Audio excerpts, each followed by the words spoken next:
സ്റ്റാർട്ടിങ്ങിൽ വർക്ക് ചെയ്യുന്ന മച്ചാന്മാരാണെങ്കിൽ അടുത്തടുത്ത് എന്താണ് ചെയ്യേണ്ടത്, അപ്പോൾ അവർക്ക് ഇളക്കാൻ നേരത്ത് എവിടെയെങ്കിലും സ്ട്രിപ്പ് വരുമോ, ആ സ്ട്രിപ്പ് കട്ടായി പോവുമോ, അല്ലെങ്കിൽ ഇത് ഇളക്കാൻ നേരത്ത് എന്തെങ്കിലും ഡാമേജ് വരാൻ ചാൻസ് ഉണ്ടോ എന്നുള്ളൊരു പേടി ഉള്ളിലുണ്ടാവും. അതുകൊണ്ടാണ് ഞാൻ ഓരോരോ സ്റ്റെപ്പ് നിങ്ങൾ സ്റ്റാർട്ടിങ് സ്റ്റേജിലാണെന്നുണ്ടെങ്കിൽ ഓരോരോ സ്റ്റെപ്പ് നോക്കുക മച്ചാനെ എന്ന് പറയുന്നത്.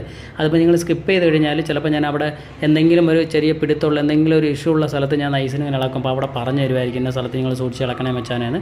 അപ്പോൾ അത് നിങ്ങൾ മിസ് ചെയ്യും. നിങ്ങൾ ഇളക്കാൻ നേരത്ത് അവിടെ അതൊന്ന് ശ്രദ്ധിച്ചില്ലെന്നുണ്ടെങ്കിൽ അവിടെ എന്തെങ്കിലും മിസ്റ്റേക്ക് വരാൻ ചാൻസ് ഉണ്ട്. അതുകൊണ്ടാണ് മാക്സിമം സ്കിപ്പ് ചെയ്യാതെ കാണണമെന്ന് പറയുന്നത്.